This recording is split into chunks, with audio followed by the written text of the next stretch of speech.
So today I am going to discuss about auscultation of the CVS.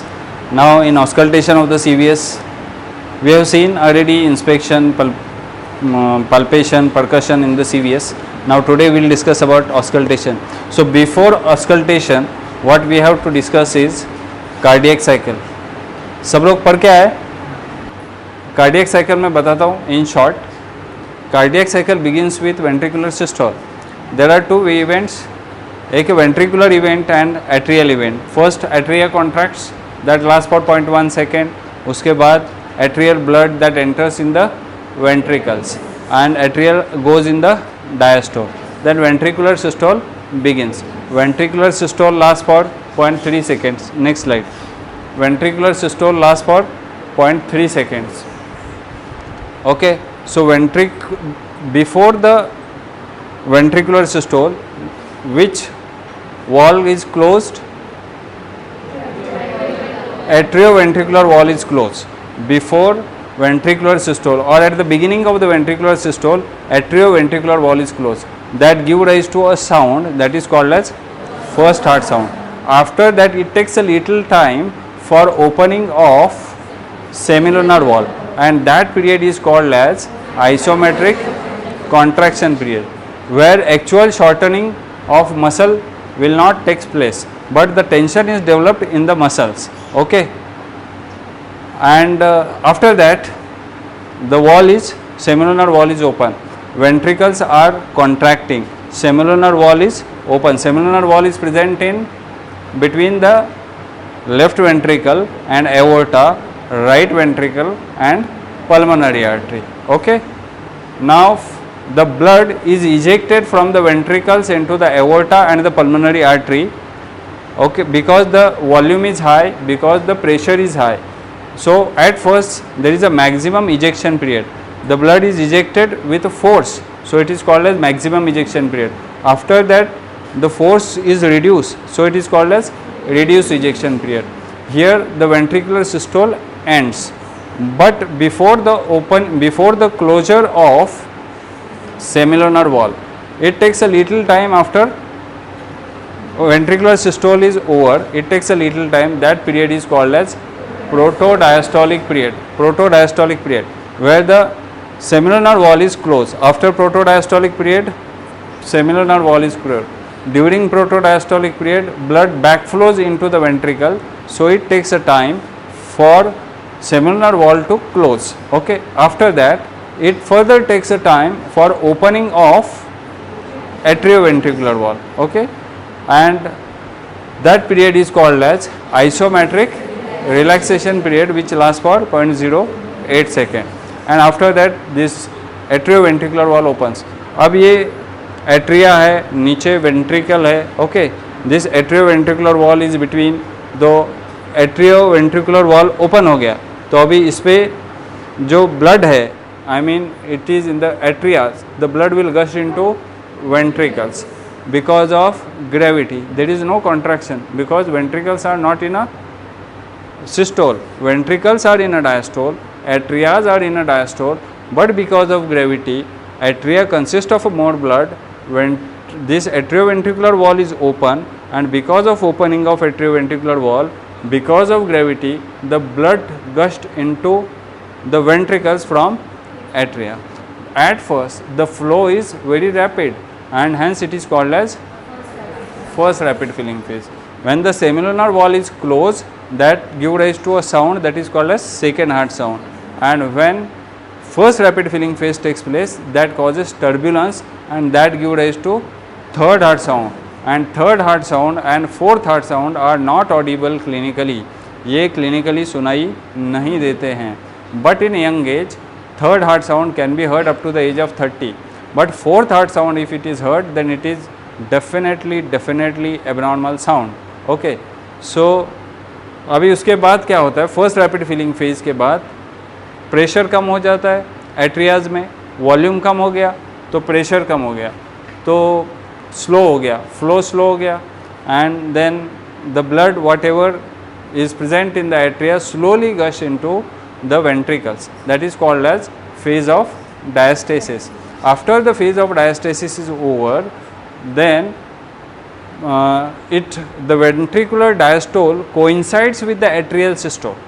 Ventricular diastole, see here, ventricular diastole coincides with the atrial systole, means atria at the end will contract, and because of contraction of the atria, whatever the amount of blood which is present in the atria will gush into the ventricles. Okay, that give rise to against turbulence, and that will produce a sound that is called fourth heart sound, but which is normally which is not audible, which is not heard, and this cycle goes on repeating.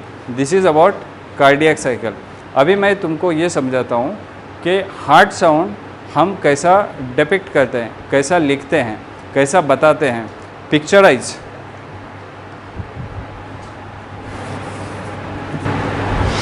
Heart sound are shown by rectangle.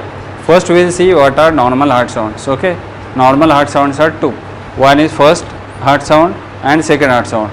First heart sound occurs because of closure of atrioventricular wall, and second heart sound occurs because of semilunar wall. Semilunar wall consists of two components, एक aorta, aortic wall, and दूसरा pulmonary wall.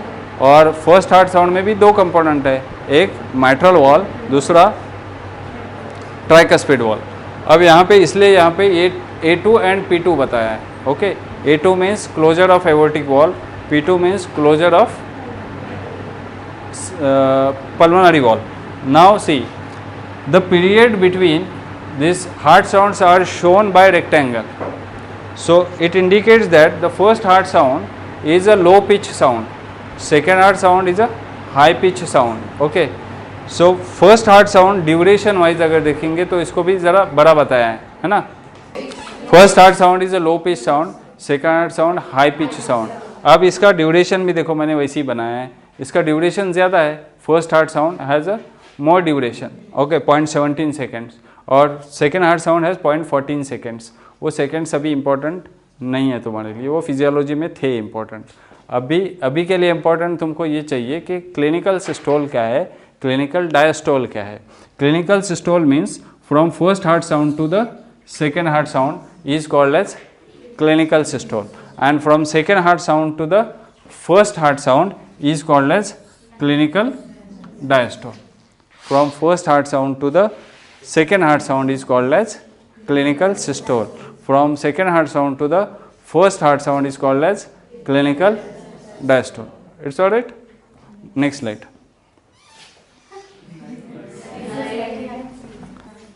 Cardiac sites for auscultation. बोलो, उस दिन मैं बताया था, बोलो. Aortic wall, aortic area, pulmonary area, tricuspid area and mitral area. Okay, इतने हैं. तो अब ये कहाँ कहाँ पे है, कोई बताएगा? Aortic area on right sternal border, second intercostal space. आगे pulmonary area on left sternal border, second intercostal space. Tricuspid area on fourth intercostal space, fourth intercostal space, left sternal border, and mitral area on fifth intercostal space, half an inch inside the mid clavicular line, or it corresponds to apex beat. Okay, ये हो गया areas of the heart where you have to auscultate. और एक area है that is called as Erb's area. Erb's area in third intercostal space, left sternal border, where aortic murmurs are heard. Aortic stenosis and aortic regurgitation murmurs are best heard with a leaning forward position in Erb's area. म्हणून तो important आहे. अच्छा, एक दो general rules हैं, वो ये कि the aortic and pulmonary areas are best heard, best auscultated in a patient sitting position with a leaning forward position. ऐसा बैठा है पेशेंट और ऐसा झुका है, और हम यहाँ पे स्टेतो लगा रहे हैं. ओके, सो दिस वे स्टेतो लाया क्या कोई? So this way we can hear sound and we can auscultate area. अब जो दूसरा साउंड है यानी ट्राइकस्पिड एंड माइट्रल एरिया में, यानी दिस माइट्रल एरिया, हाँ, mitral area is best auscultated in a left lateral position, lying down position, left lateral position. Aortic and pulmonary area in a sitting position with a patient leaning forward. और ये stethoscope कान में लगा के aortic area and pulmonary, ये pulmonary area, ये aortic area. See, ये pulmonary aortic area, यहाँ पे pulmonary area, यहाँ पे mitral area, यहाँ पे tricuspid area. Just turn, I will show. Right sternal border, second intercostal space. Second intercostal space कहाँ रहता है मालूम है? मैन्यूब्रियम स्टर्नाई के बाजू में मैं बोला था. ओके, मैन्यूब्रियम स्टर्नाई को सेकेंड रिब अटैच रहती है. मैन्यूब्रियम स्टर्नाई को सेकेंड रिब अटैच, उसके ऊपर वाला जो स्पेस रहता है वो सेकेंड इंटरकॉस्टल स्पेस रहता है. तो second intercostal space right sternal border पे aortic area, left sternal border second intercostal space pulmonary area. Mitral area correspond to apex beat, जहाँ पे ठाक ठाक लग रहा है वो माइट्रल एरिया.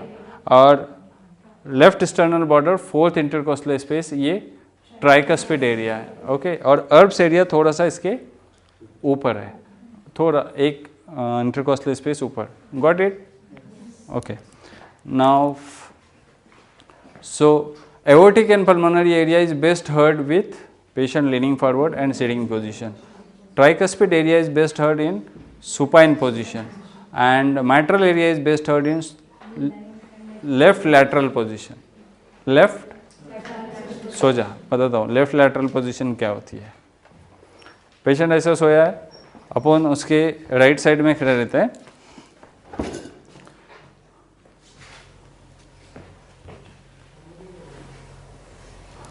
ऐसा थोड़ा सा टर्न करके अपना ये like this. Okay, left lateral position, mitral area को चेक करना है. ओके, अब नेक्स्ट इज क्या क्या देखते हैं points, what points we have to. अच्छा तो बस जरा what points we have to observe. First is heart sound, second splitting of the sound, pericardial rub and murmur. क्या क्या देखते हैं? 4 पॉइंट्स देखते हैं. एक heart sound, okay, heart sound, splitting of the sound and pericardial rub and murmur. अभी heart sound अपन देखते हैं. पहला ये हार्ट साउंड है, first heart sound. Okay, first heart sound occurs because of closure of atrioventricular valve. Okay, अब atrioventricular valve ये close होता है और ज़्यादा ये फर्स्ट हार्ट साउंड लाउड बन जाता है. When it becomes loud, causes of loud first heart sound. कभी भी तुमने ऑब्जर्व किया है कि जब तुम दौड़ते हो ना तब क्या होता है, यहाँ पे साउंड आ जाता है ऐसा, थर्ड थर्ड थर्ड. ओके, सो वो क्या होता है, फर्स्ट हार्ट साउंड लाउड बन जाता है. That first heart sound becomes loud. So any hyper kinetic circulation will lead to loud first heart sound. Okay, hyper kinetic circulation यानी उसमें क्या क्या आता है, एक्सरसाइज आएगा, थायरोटॉक्सिकोसिस आएगा, एनीमिया आएगा. These are all hyperkinetic circulations. Okay, इसमें heart sound, first heart sound becomes loud, anaemia आएगा. और first heart sound becomes loud in mitral stenosis. ये ऐसा बताएंगे फिर उसको, लाउड यानी थोड़ा सा ऊपर गया. सो माइट्रल स्टेनोसिस में फर्स्ट हार्ट साउंड लाउड होता है. ये क्यों माइट्रल स्टेनोसिस में लाउड होता है ये मैं आगे बता दूंगा. Okay, now you just remember this. In tricuspid stenosis also this first heart sound becomes loud, and in mitral regurgitation and tricuspid regurgitation it becomes soft. First heart sound becomes soft in those two conditions and first heart sound becomes loud in two conditions, hyperkinetic circulation and mitral stenosis. Second heart sound, second heart sound इसमें भी MO1 T1 component रहते हैं. there are two components, mitral wall component that is called M1 and second component is T1, tricuspid component. Now, but ये उतने M1 T1 important नहीं है practically.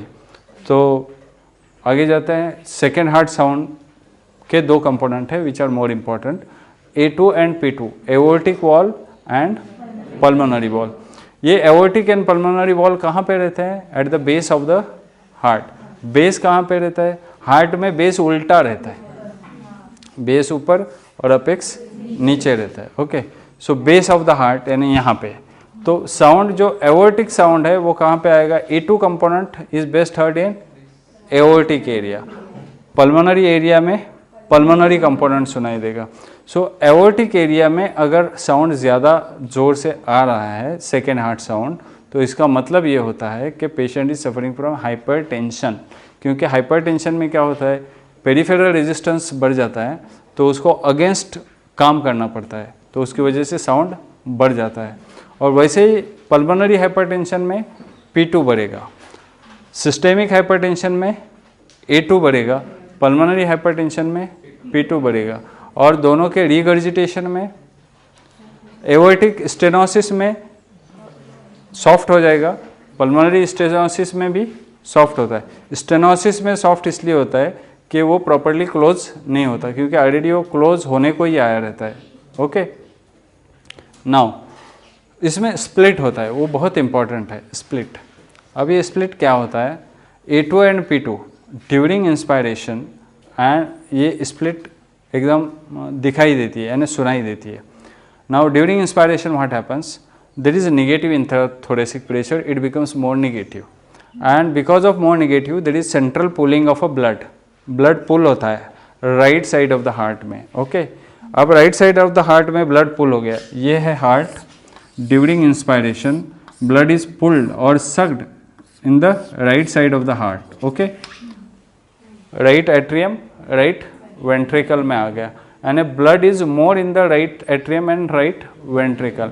अब more है तो मोर आउट होने के लिए टाइम जाएगा, टाइम जाएगा कि नहीं? मोर आउट होने के लिए कार्डियक आउटपुट क्या है? Out, ejection of a blood पर वेंट्रिकल पर बीट. तो ये जब आउट होने के लिए टाइम जाएगा, इसका मतलब ये P2 क्या हो जाएगा? थोड़ा सा डिले क्लो हो जाएगा, क्लोज थोड़ा डिले हो जाएगा. और एक्सपायरेशन में इधर का फ्लो कम हो जाता है, left sided flow in expiration is less, in expiration flow is less. So A2 closes earlier as compared to the P2 during inspiration because of increase in the flow to the right side of the heart. As a result, the pulmonary wall remains open for a prolonged period of time. It takes a little time for a wall, pulmonary wall to close, और इसलिए P2 delay होता है during inspiration. So normal split is 0.06 second. So ये split क्या important है? In ASD this split is important. ASD मालूम? Atrial septal defect. ये split क्या होती है? ASD में कैसी होती है? Should I explain? ASD में क्या होता है? ASD मीन्स ये इंट्राएट्रियल सेप्टम है, उसमें एक फोरामेन रहता है, that remains open. Okay, and if remains open, actually this closes after birth, and अगर ये ओपन ही रह गया तो क्या होगा? लेफ्ट साइड का प्रेशर हाई होता है, राइट साइड का प्रेशर कम होता है. So from left side blood goes into right side of the heart. From left side either in the systole or in the diastole, blood will go in the right side. continuously blood जाएगा ना. अब ये blood right side में गया तो right ventricle में भी blood ज़्यादा जाएगा, है ना.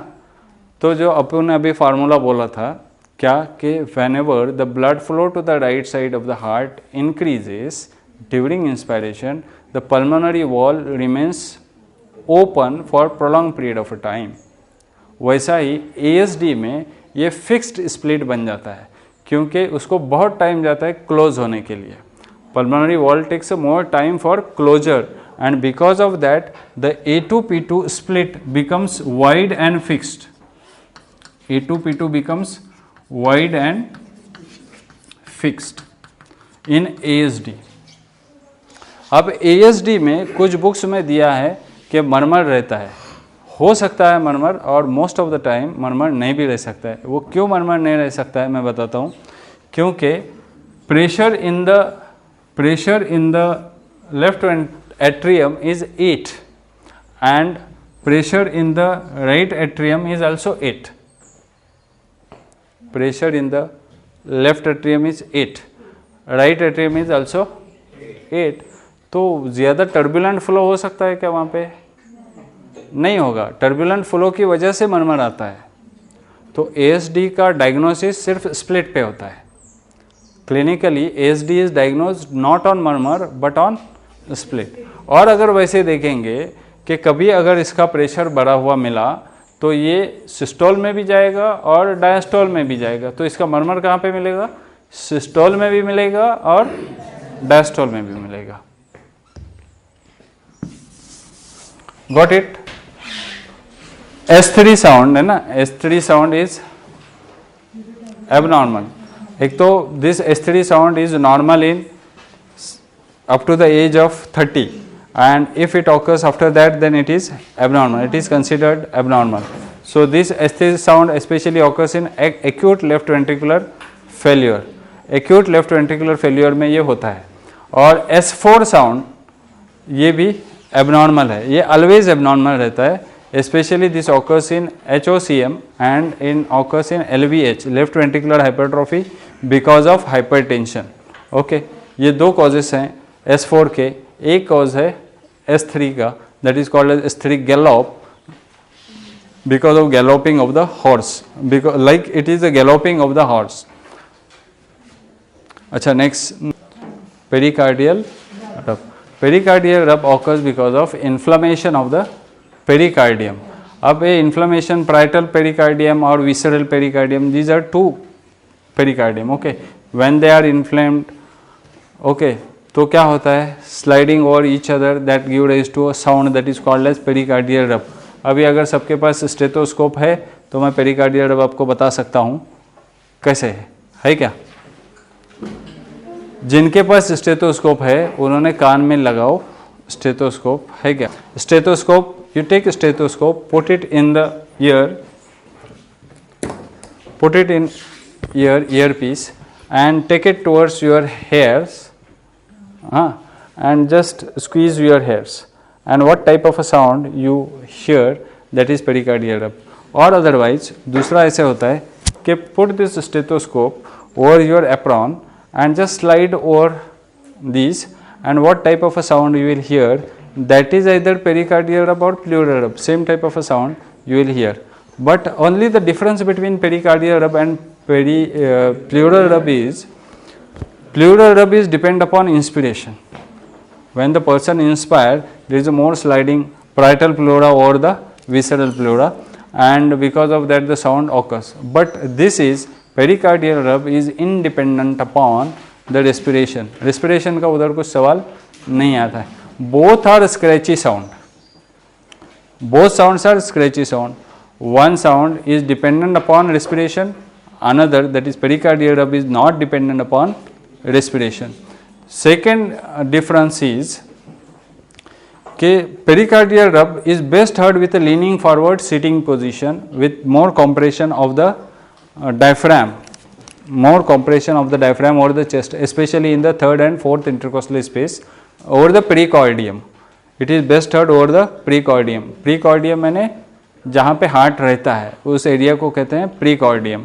सो प्रीकॉर्डियम पे वो सुनाई देता है. And pleural rub is best heard in the lateral, that is anterior axillary line और a mid axillary line. Okay, यहाँ पे प्लूरल रब सुनाई देता है और यहाँ पे एंटीरियर साइड में प्रीकॉर्डियम पे pericardium. These are two differentials. Okay, sometimes और एक डिफरेंस मैं याद आया बोलता हूँ कि क्रेप्ट्स को डिफरेंशिएट करते हैं प्लूरल रब के साथ. क्रेप्ट्स को डिफरेंशिएट करते हैं. सपोज तुमको एक साउंड आ गया यहाँ पे सुनाई दिया लेफ्ट लैटरल साइड में, then what you have to do, keep your stethoscope over that side only और mark that side and ask the patient to cough, and after coughing if the sound disappears over that area, it indicates patient is having crepitations, not pleural rub. Patient is having crepitations, not pleural rub. Means what? If crepitation or the crepitation sound shifts from one place to another. क्योंकि crepitation यानी क्या? Alveoli contains fluid, and when the patient coughs, that fluid shifts from one alveoli to another. So the sound appears in the different area. So that is why what a difference between pericardial rub and pleural rub. You got it? Doubt clear? Now next slide. मरमर आपको कितना detail चाहिए इसके ऊपर depend करता है. Detail चाहिए, shortcut चाहिए, बजा कितना है उसके ऊपर भी डिपेंड करता है. 4 को 5 मिनट है तो अभी और 15-20 मिनट बोल सकता हूँ मैं.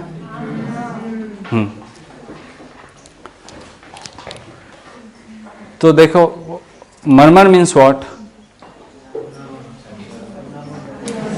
Abnormal heart sound. It is like a purring of a cat. You know purring of a cat. आदमी ने जब कैट को गुस्सा आ जाता है ना तब वो कैसा करती है? आओ नहीं. वो देखो जब गुस्सा आता है स्पेशली विस्कर्स ऐसे करती है, बॉडी टाइट करता है. मेल उसमें जो रहता है वो ऐसा हिसिंग साउंड टाइप रहता है ना, तो उस टाइप का साउंड आता है. that is called as purring of a cat, murmur. And the murmur that occurs over the artery, big artery, that is called as bruit, B-R-U-I-T, that is called as bruit. Mostly carotid bruit is heard, mostly renal bruit is heard. Okay, so that is called bruit. Now murmurs we'll see in detail. Murmurs में क्या, what you have to see in murmurs? पहला तो murmur का side देखते हैं कि where it is best heard. What is the site? In which area it is best heard? यानी tricuspid area, mitral area, aortic area, pulmonary area. दूसरा देखते हैं हम कि whether it is systolic or whether it is diastolic. ये दो देखें. फिर उसके बाद हम देखते हैं कि how where it is radiated, whether it is localized, जहाँ पे लग रहा है वहाँ पे ही लग रहा है या उसका कहीं तो spread हो रहा है. For example, murmur of the aortic stenosis radiates to the carotid. Murmur of the murmur of the mitral regurgitation radiates to the axilla and back. Okay, murmur of the mitral regurgitation radiates to left axilla and back of the left scapula. ये radiation हो गया. अब position in which it is best heard, कहाँ पे best heard होगा, कौन से position में? लाइक एज आई सेड कि murmur of the aortic and pulmonary wall is best heard in a sitting position. Murmur of tricuspid and mitral wall is best heard in a lying down position. Okay, murmur, right sided murmur are aggravated during inspiration and murmur of left side aggravated during expiration. क्यों? क्योंकि during inspiration negative intrathoracic pressure, central pulling of a blood is sucked into the right side of the heart, so it causes more turbulence and more murmur.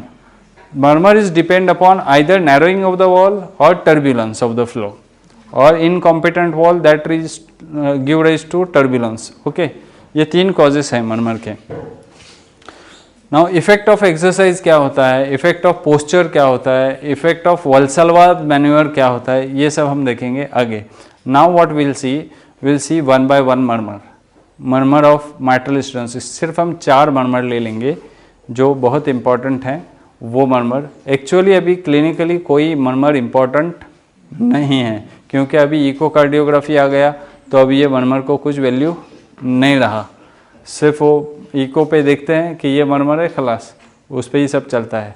ये सिर्फ interest होना चाहिए कि ये क्यों आता है. ये मैं बताऊंगा आपको कि ये क्यों आता है और कैसे होता है murmur.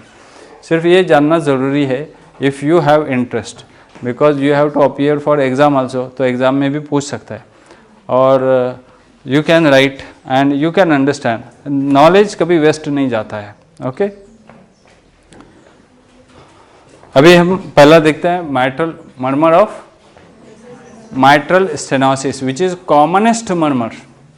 and commonest rheumatic heart disease is mitral stenosis. So mitral stenosis में क्या क्या होता है वो देखेंगे. First thing I said कि murmur, first thing the first heart sound is loud. पहला क्या होगा mitral stenosis में, first heart sound is loud. ये loud बन गया. Okay, first heart sound becomes loud. अब ये loud क्यों होता है first heart sound? This is mitral wall. ये mitral wall है. Mitral stenosis means what? Narrowing. अब ये narrow wall है, narrow wall becomes tight and stenosis यानी वो narrow भी हो गया है और tight भी हो गया है. तो tight होते टाइम एक तो वो close नहीं होता सीधे से, और close होने लगा तो फट से हो जाता है. अब जब फट से हो जाता है तो बड़ा साउंड आता है. एक दरवाज़ा है, ये दरवाज़ा बहुत टाइट है ना, ये दरवाजे को अगर मैं बंद करने जाऊं तो वो बंद नहीं हो रहा है, पर जब बंद होता है तो ज़ोर से आवाज़ आता है. So that is what mitral stenosis. And mitral stenosis में first heart sound becomes loud and the reason for this is what I said. Okay, now murmur कैसा होता है? मर्मर से पहले mitral stenosis में ओपनिंग स्नैप रहता है. Opening snap, opening snap यानी जब ये ओपन होता है, वेनेवर, एक फार्मूला याद रखो कि whenever you are thinking of any stenosis, mitral stenosis, aortic stenosis, pulmonary stenosis, कोई भी स्टेनोसिस, तब वो वॉल कार्डियक साइकिल में कब ओपन हो रहा है वो देखने का है. अभी mitral स्टेनोसिस है तो हम mitral स्टेनोसिस यानी mitral wall in the cardiac cycle when it opens, बोलो मेरे को, फर्स्ट रैपिड फिलिंग फेज में mitral वॉल ओपन होता है. अब ये फर्स्ट रैपिड फिलिंग फेज में, फेज कब आता है? सिस्टोल में कि डायस्टोल में? डायस्टोल में आता है. तो it comes after the seminal wall is closed. Seminal wall close होने के बाद isometric relaxation period, and isometric relaxation period के बाद फर्स्ट रैपिड फिलिंग फेज शुरू होता है, क्योंकि उस वक्त वो वॉल ओपन होता है. mitral wall opens in during that time. Okay, अब ये mitral वॉल ओपन हो गया, इसलिए because of opening of the mitral wall which comes after isometric relaxation period, so this opening snap occurs little after the second heart sound. That is after isometric relaxation period, opening snap takes place because of opening of the mitral wall, atrioventricular wall. Okay, and after that the blood starts flowing. That is called as first rapid filling phase. So first rapid filling phase में पहला rapid filling रहता है from atrias to the ventricles, and because of that the murmur becomes like this. It is called as decrescendo crescendo murmur. Decrescendo यानी murmur नीचे आता है और फिर वो ऊपर जाता है. So it is called as decrescendo crescendo murmur. अभी decrescendo crescendo murmur क्यों होता है? It is because when this wall is open, first rapid filling phase takes place, during which the blood flow is more. So because of high pressure and because of high volume in the atria, the blood flow is more, and so the blood flows from atrias to the ventricles very rapidly, and more the rapid flow, more prominent or more intense will be the murmur. So इसलिए ये intensity पहले ज़्यादा रहती है, बाद में phase of diastasis आता है, hence the intensity कम हो जाती है, और followed by atrial systole आता है तो इंटेंसिटी फिर से फ्लो बढ़ जाता है, and that give rise to called as pre systolic accentuation. So pre systolic accentuation in mitral stenosis is because of atrial systole. Okay, ये रहा description how it takes place. Now actually clinically how it is presented. Clinically mitral stenosis में first heart sound is loud and the murmur is called as decrescendo crescendo murmur, which is diastolic murmur, which is best heard in a left lateral position, which is localized, which is not radiated, and which is best heard with a bell of the stethoscope, which is bell of the. अभी इधर कुछ बताने जैसा तो है ही नहीं. Okay, left lateral position क्या होता है मैंने बताया. अभी किसी को मरमर तो होगा नहीं तो मैं तुमको डेमोन्स्ट्रेट करके बताऊं, ये भी तो नहीं है। लेफ्ट रेक्टेड पोजीशन मैंने बताया, सिटिंग पोजीशन क्या होती है वो बताया है। ओके, तो now you can understand. Okay, this is mitral stenosis murmur. अब ऐसे ही दूसरा मरमर चाहिए या शुड आई स्टॉप? बस, not interested?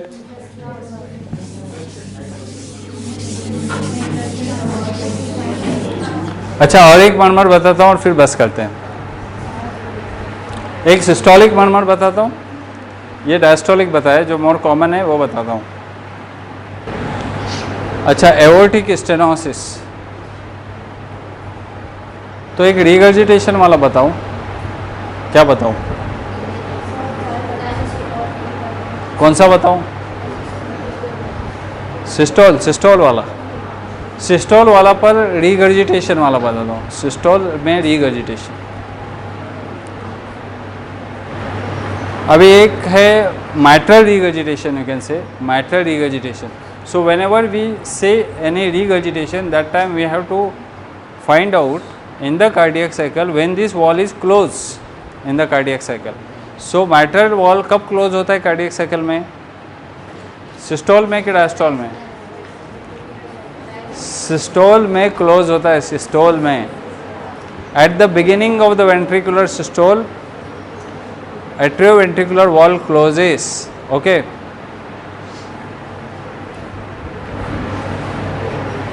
at the beginning of the ventricular systole atrioventricular wall closes. अब mitral regurgitation बोल रहा हूँ मैं। So in mitral regurgitation, this is mitral wall, this is mitral wall. अब ये mitral wall properly close नहीं हो रहा है, it is not closing properly, and because of that the ventricles are in a systole. So because of that this mitral wall prolapse, I mean this blood from the ventricles, as it is not closing properly, this goes into the left atrium. From left ventricle the blood goes into left atrium because the mitral wall is not closing properly. Okay, and this gives rise to a sound that is systolic. So in mitral regurgitation the murmur is pansystolic, means throughout the systole the intensity is same. Throughout the systole the intensity is same because the flow from ventricle into the atria opposite side will remain same because of not properly closing mitral wall. Okay, now description of this murmur क्या होगा? The murmur is pansystolic murmur. It is best heard in the mitral area. It is radiated to the left arm, sorry, it is radiated to the left axilla back and left inferior angle of the scapula. ये radiation होता है उसका। अब all murmurs are aggravated by exercise except HOCM murmur, hypertrophic obstructive cardiomyopathy and mitral wall prolapse murmur. They are decreased by exercise, and all murmurs, समझ रहा है? And all HOCM murmur and MOVP murmur, they are decreased by standing and Valsalva's manoeuvre. Valsalva manoeuvre मालूम है कुछ? बताता हूँ मैं। By Valsalva's manoeuvre MOVP murmur and HOCM hypertrophic obstructive cardiomyopathy murmur, they are decreases because of Valsalva maneuver, and all other murmurs increases because of Valsalva maneuver. Okay, अब ये वल्सलवा क्या होता है? ये नाक बंद करो, मुंह बंद करो और जोर से फूको उसमें, एक्सपायर पॉसिबल है? Close your nose, close your mouth and expire. That procedure is called as Valsalva maneuver. अब ये Valsalva maneuver से उसका ब्लड फ्लो कम हो जाता है, वेनस रिटर्न कम हो जाता है, and because of decrease in the venous return, the HOCM and MOVP murmur increases. Because of decrease in the venous return, HOCM and MOVP murmur increases. और एक मर्मर होता है which is all murmurs are not pathological. One murmur that is called as flow murmur or innocent murmur. It is because of rapid or high velocity of the blood. Because of that, sometimes the murmur occurs, especially in anemia, which is best heard in the pulmonary area. Okay. So this is called as flow murmur, which occurs in anemia or because of hyperkinetic circulation also, that you can find murmur. So this was all about murmur. Still more things are there, but I am going to stop now.